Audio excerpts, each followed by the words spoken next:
Bonjour, bonjour, comment ça va mes chers compatriotes gabonaises et gabonais?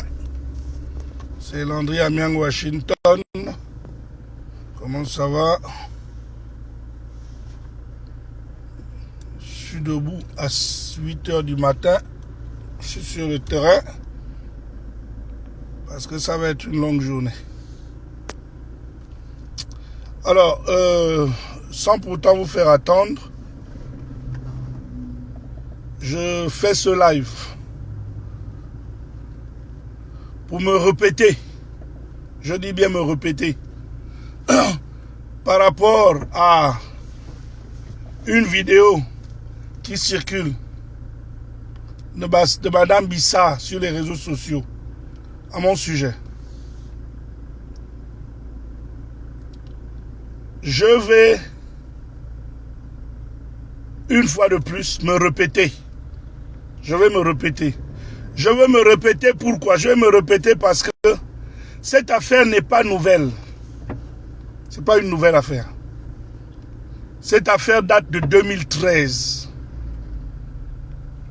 Et à ce moment-là, j'avais déjà donné mes éléments de réponse. Aujourd'hui, Madame Bissa, encouragée par je ne sais trop qui, rebelote. Rebelote. Si je suis de mauvaise humeur, je vais déposer une plainte contre elle. Et j'espère que ceux qui l'encouragent vont la soutenir. Vont la soutenir et vont vraiment l'assister durant tout le long. Voilà ce qui se passe. Ou ce qui s'est passé. D'abord, vous devez vous poser les bonnes questions. Pourquoi Madame Bissa, oui, elle a porté plainte à la PJ. Elle est partie de la PJ, elle est allée à la DGR. Elle est partie de la DGR, elle a porté plainte au parquet, où son mari est magistrat. Le mari en question est magistrat. Mais pourquoi elle n'a pas eu gain de cause? Pourquoi la procédure n'a pas continué? Parce qu'elle ment. Même au niveau de la DGR, moi j'ai rencontré un des enquêteurs qui avait l'affaire. Après, il me dit Landry, quand ton affaire est tombée entre mes mains, j'étais content. Parce que j'ai dit à ce gars-là, je le cherche. Je voulais te faire ça dur, mais je me suis rendu compte vite qu'elle mentait. Et elle a fait les bagarres avec tout le monde. Voilà ce qui s'est passé.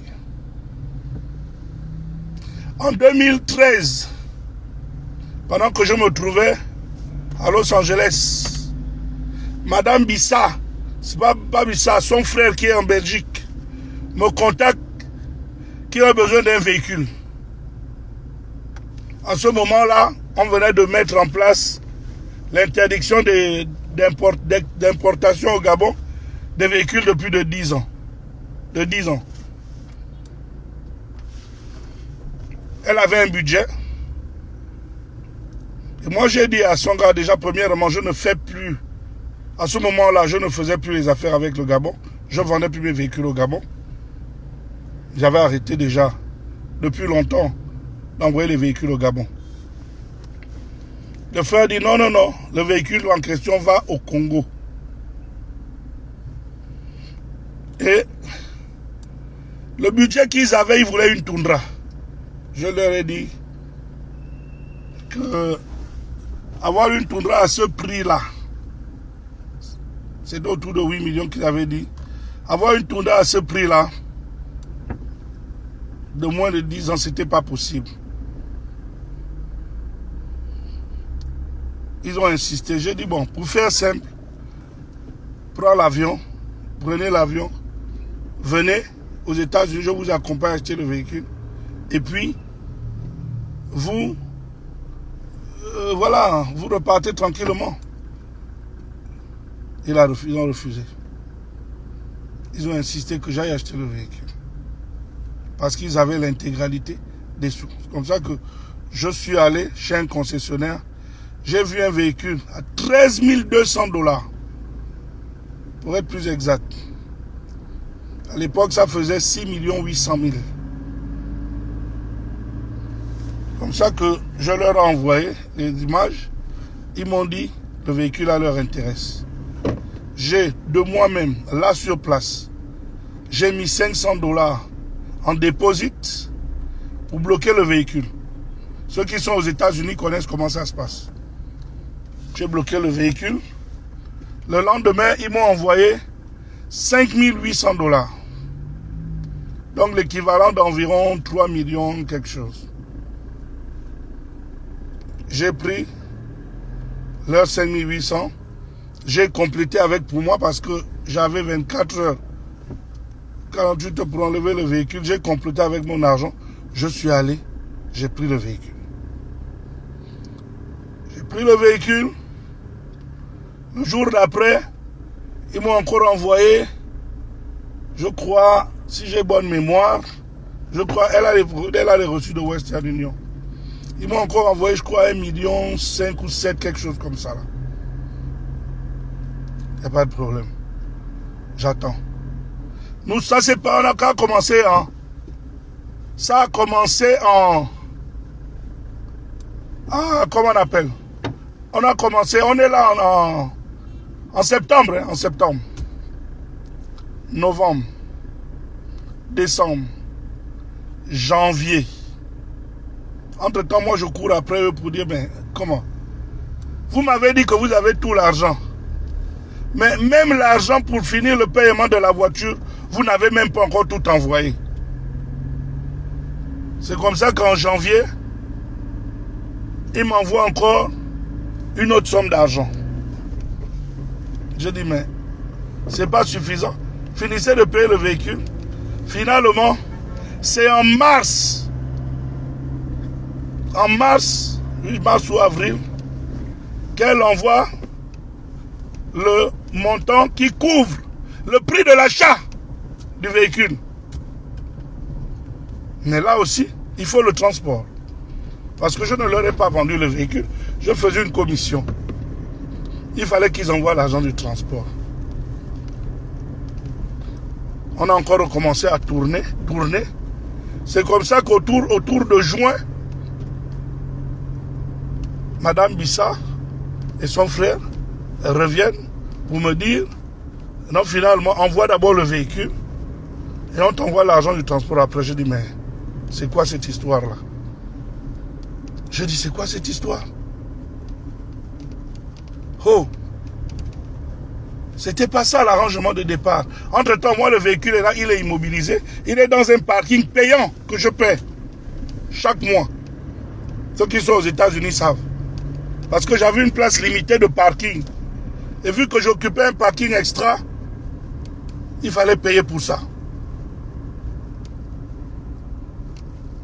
J'ai payé ça pendant plusieurs mois. J'ai dit, niet, je ne peux pas. Parce que je ne vous vends pas le véhicule. Moi-même, mon argent est immobilisé. Entre-temps, je leur avais envoyé la carte grise du véhicule, moins sa copie. Je leur avais envoyé même le numéro. Là où j'ai acheté le véhicule, envoyé les photos, tout. J'ai envoyé. Ils avaient ça, ils ont ça. Pas ils ont ça. Bon, à un moment, quand j'ai vu que c'était trop compliqué, je dis, bon, écoutez, envoyez-moi un de vos parents. Si vous avez un parent aux États-Unis, comme ça, moi, je lui envoie le véhicule et lui, il vous envoie ça. Ils sont restés là, niet, pour me faire du chantage. J'ai dit, moi, je ne cède pas au chantage. Je ne cède pas au chantage. Parce que ils ont commencé, si tu n'envoies pas, on va mettre sur les réseaux sociaux. Mais je n'ai rien à foutre que vous mettez sur les réseaux sociaux. Dans la mesure où je ne vous ai pas volé. Et je ne suis pas celui qui suit, je ne suis pas à l'origine du non-respect du contrat. Même s'il est verbal que nous avions entre nous. Je ne suis pas à l'origine.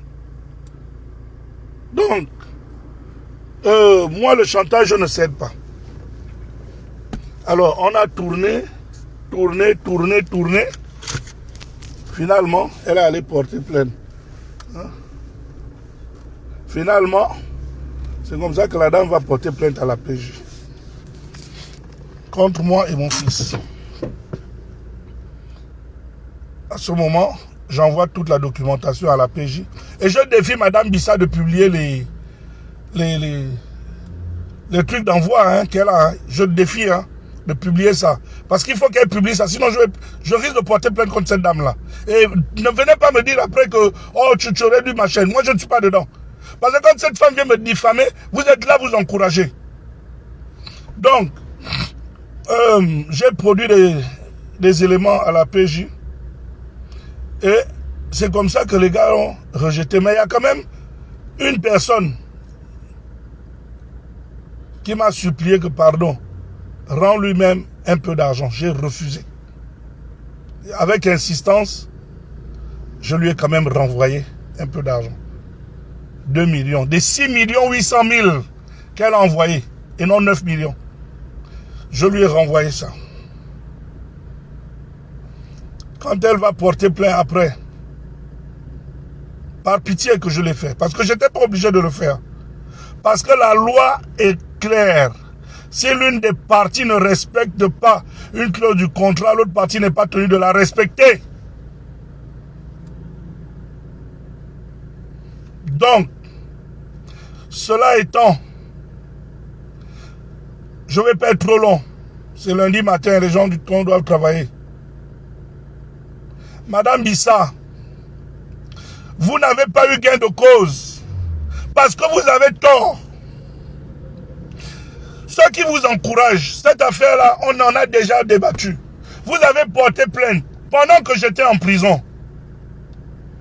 Le tribunal, le parquet envoyait des gens m'interroger sur cette affaire.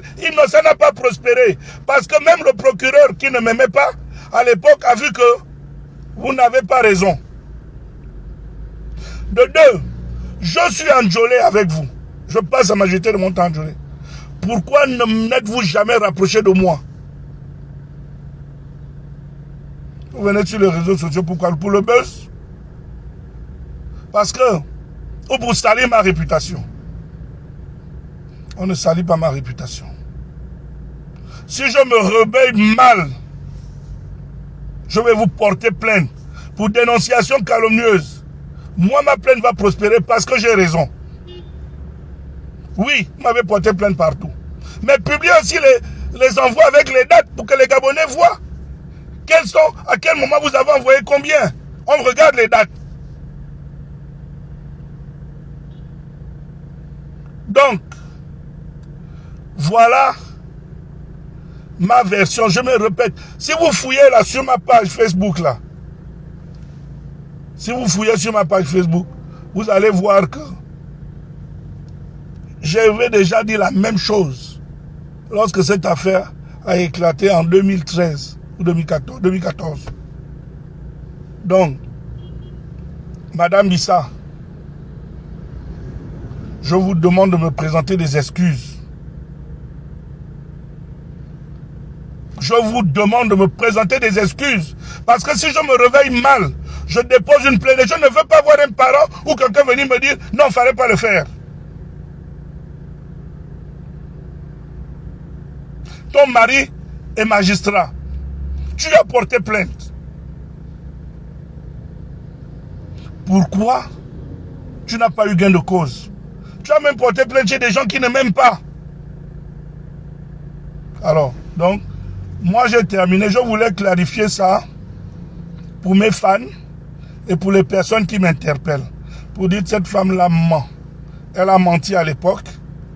C'est pourquoi elle n'a pas eu gain de cause. Les Bongos voulaient m'enfermer, me voir en prison pour des affaires d'escroquerie. Pourquoi ils n'ont pas retenu cette affaire-là?